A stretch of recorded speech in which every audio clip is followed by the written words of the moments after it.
Sveiki. Šį kartą mūsų laidoje dvi priešingos nuomonės keletų aktualių klausimų. Beje, žurnalistika šiuo objektyvumo kriterijumi ir turėtų remtis.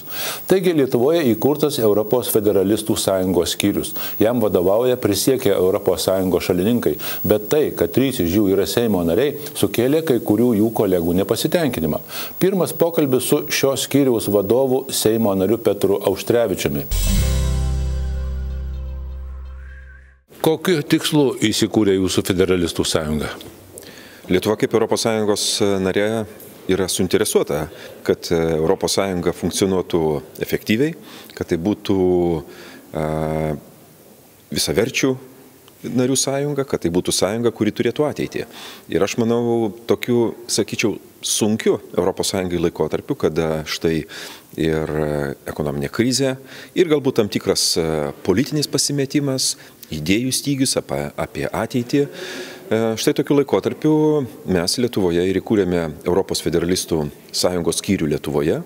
Tai yra sena organizacija Europoje nuo pat 40-ųjų pabaigos ir tai siejama su pokario Europos susiskaldimo įveikimu, su tuo, kad europiečiams reikėjo pakelti akis į dangų šiek tiek ir pasižiūrėti ir pagalvoti apie bendrą ateitį, vieningą Europą. Ir mes manome, kad mes negalime ir neturime teisės pasilikti nuo šalyje. Mes turime įnešti savo lietuvišką indėlį į ES diskusiją, į tai iš tikrųjų, kaip turi vystytis ši organizacija, nes, kaip ir minėjau, jeigu mes paliksime reikalus taip, kaip jie yra, kažkas tai įvyks. Niekada taip nebūna, kad nebūtų, tačiau tai bus be mūsų požiūrio, be mūsų indėlio į tą diskusiją. Ir aš manau, mes privalome apie tai kalbėtis ir stengsimės, kad savo diskusiją praturtintumėm apskritai ir europietišką diskursą ir, žinoma, informuotumėm Lietuvos visuomenę. Tai jokių būdų nėra politinė partija? O jokių būdų. Tai yra visų pirma visuomeninė organizacija.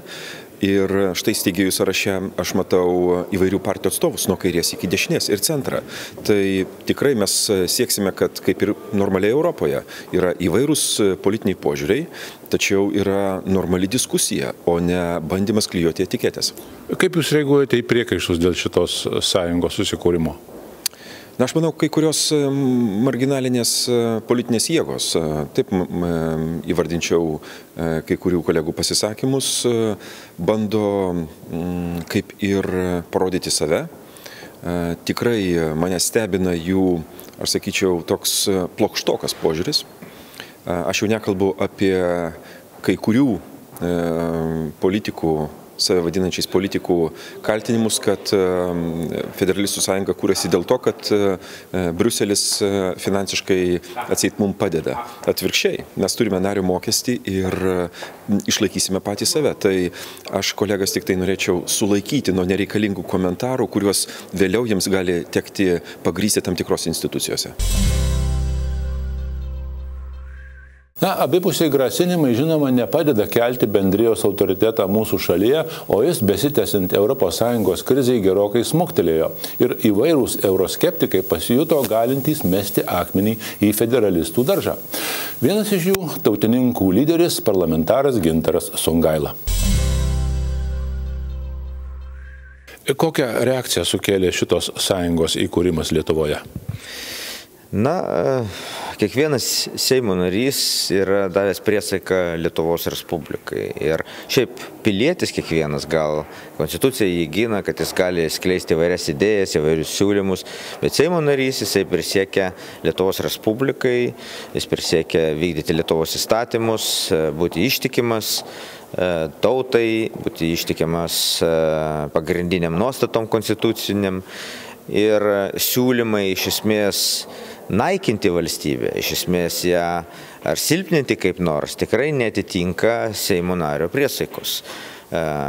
Mes nesam taip visų 100% įsitikinę, tai mėginsime dar tyrinėti iš tikrųjų tos sąjungos tikslus, bet iš pasisakymų, iš pačios federacijos idėjos, kuri reiškia ES valstybės kūrimą. Tai valstybėje negali būti, tai jeigu tampam kitos valstybės dalimi, tai netenkam savo valstybės. Tai 3/4 visų Lietuvos piliečių turinčių rinkimų teisę balsavo, kad Lietuva būtų nepriklausoma demokratinė respublika. Mes stojame į Europos Sąjungą taip pat referendumu, bet stojame kaip į valstybių sąjungą, o dabar kažkas leidžia savo, kaip ir siūlyti, nepaisyti tautos valios ir nepaisyti nepriklausomos demokratinės respublikos principo ir kurti kitą valstybę. Ir tą daro Seimo narys, netgi 3 Seimo nariai. Tai dėl to mūsų tokia reakcija ir buvo. Kokie tolesni jūsų žingsniai? Kaip sakau, tyrinėsime, gali būti, kad iškils klausimas dėl apkaltos. Tačiau didžiausią ažiotažą šią savaitę sukėlė vasario 6 dieną Konstitucinio teismo priimtas nutarimas, kuriuo pakartotas jau nekartą išsakytas teiginys, jog ekonominės krizės atveju nevalia dirbantiems ir valstybinę pensiją gaunantiems pensininkams mažinti pensiją proporcingai labiau, nei tai daroma neturintiems kitų draudžiamųjų pajamų pensininkams.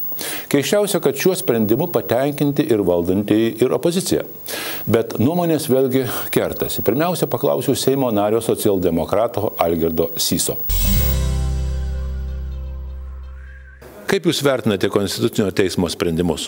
Aš vertinu normaliai, paprasčiausiai Konstitucinis teismas dar kartą konstatavo tą patį, ką jau ne vienus metus teigia, kad galima mažinti pensijas, senatvės ir invalidumo, jeigu valstybė susidaro tam tikrą ekonominę situaciją. Ir tada galima visiems, bet mažinti galima tik proporcingai, vienodai, numatant terminus, kada bus grąžinta, tvarka, kaip tai bus padaryta. Na tai iš vienos pusės pusė padaryta, pusė nepadaryta. Bet tuo pačiu Konstitucinis teismas aiškiai pasisakė, kad ta tvarka, kuri buvo taikoma dirbantiem pensininkam, pažeidė Konstituciją ir pažeidžia toliau toj plotmėj, kuri reguliuoja valstybinių pensijų mažinimą, kai buvo sumažintos proporcijos.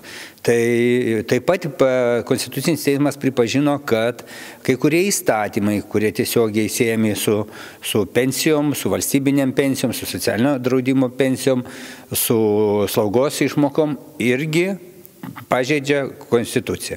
Tai, kad aš vertinu normaliai, nes Konstitucinis teismas savo išvadoj netgi pabrėžia, kad jis neteigia naują normą, o paprasčiausiai tai jau buvo išdėstyta 2 metais, 3, 5 metų sprendimuose, 7, net 9 ir net 10. Tai, kad aš manau, kad vyriausybei duotas laikas, aš manau, gal čia Konstitucinis teismas šiek tiek pasikuklino, bet tas puolimas, kuris šiandien yra iš dešiniųjų, būtent Konstitucinio teismo ir Konstitucinio teismo atskirų teisėjų, yra labai stiprus. Todėl, manau, Konstitucinis teismas pamanė, kad geriau duoti laiko, kad galima būtų ištaisyti tas spragas, kurios dabar prieštarauja įstatymui. Nes pagal normalias tvarkas, jeigu Konstitucinio teismas pripažįsta, kad viena ar kita nuostata prieštarauja Konstitucijai, jį tuo pat metu turi nustoti galioti, kaip paskelbiam valstybės žiniuose. Taigi šito nutarimo paskelbimas atidėtas iki rugsėjo 21 dienos. Nors ten taisymų, grinai prieštaraujančio Konstitucijoje, yra labai nedaug, būtent dėl valstybinių pensijų. 2 nuostatai laikinam įstatymui ir 1 valstybinių pensijų įstatymui. Tikrai pusmečio nereikia ir didelių pinigų ten nereikia. Nežinau, suskubsta padaryti greičiau ar ne, negaliu tvirtinti. Na, biudžetas jau suformuotas šių metų? Tai ten nėra labai dideli pinigai, žiūrint iš biudžeto skaičių dydžio. Tai aš manau, kad tą turės. Jo labiau, kad nepaslaptis greičiausia bus biudžeto tikslinimas vidury vasaros. Tai tam patikslinime galima aiškiai numatyti ir tą pinigų sumą. Yra žymiai svarbesnis dalykas, ar konservatoriai liberalai pagaliau ryšis ir pateiks Seimui, visuomeniai, būtent kompensacinė tvarka. Kokiais tempais, kada jie tą numato. Aišku, jie numatys kitom vyriausybėm iš šviesų rytojų tą daryti. Jie patys nieko nepadarys. Nes jie neįgalus paprasčiausiai. Jie tik tai užaugino skolas didesnės. Tai aš tik sakau, kas padaryta, nes skolos tik auga, o sprendimų nėra. Na, kalbant apie valdančiųjų neįgalumą, opozicija pateikė nedaug argumentų. Jo labiau, kad štai konservatorių frakcijos Seime seniūnas Jurgis Razma sutinka, jog tikrai buvo padaryta klaidų vykdant pensijų reformą. Kokia jūsų nuomonė apie šitus sprendimus? Na, mums svarbu, kad Konstituciniam teisme pavyko apginti tą mūsų pasirinktą solidarumo principą mažinant pensijas, kai didesnės pensijos buvo pamažintos šiek tiek žymiau negu proporcingai. Tai gerai, kad Konstituciniam teisme tas proporcingumo principas buvo suprastas ir įtvirtintas plačiau negu ta siaurąja aritmetinė prasme. Nes mes, kai sprendėm, žiūrėjom, koks variantas būtų socialiai jautriausiai geriausias. Ir manau, kad būtent mūsų pasirinkimas toks ir buvo, kai pačias mažiausias pensijas mes palikom išvis neliestas, už didesnių paprašym gal dėl solidarumo galim ir šiek tiek daugiau laikinai atsisakyti. Dėl paties kompensavimo be abejo ir be šio Konstitucinio teismo sprendimų yra akivaizdu, kad tie sumažinimai turi būti kompensuojami. Na, gal vienintelis dalykas, kur opozicija turi pagrindo reikšti priekaištus, tai dėl dirbančiųjų pensininkų išskirimų, tai šioj daly reikia, aišku, savikritiškai prisipažinti teisiškai suklydus ir mano siūlymas būtų, kad iš moralinės pusės būtų teisinga, jeigu dabar nustatom kompensavimo tvarką, kad pirmiausiai būtų ir atsiskaitoma su dirbančiaisiais buvusiais ar tebesančiais pensininkais toj daly, kuriem perdėtai buvo numatytas sumažinimas. Aišku, tas sumažinimas jis tą socialinę logiką turėjo.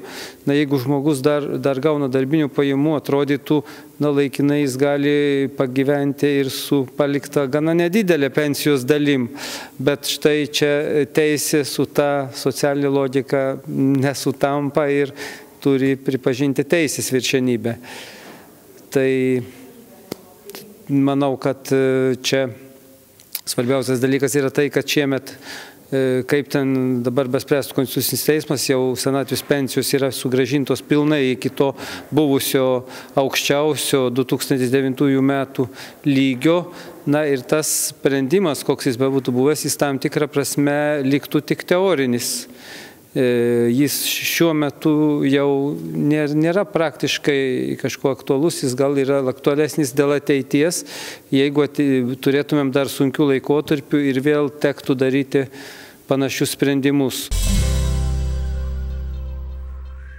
Šį kartą nukeliaukime tolėliau, net į seną arabų civilizacijos kraštą Siriją. Būtent į čia maždaug prieš 10 mėnesių nuo Atlanto pakrantės per Šiaurės Afriką atkeliavo arabiškų revoliucijų banga.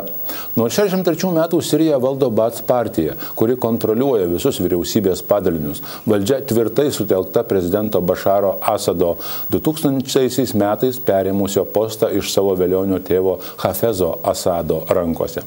Ir štai jau beveik metai šalyje tęsiasi neramumai. Režimas niekaip nenori susitaikyti su sukilėlių reikalavimais pasitraukti Asadų dinastijos atstovams.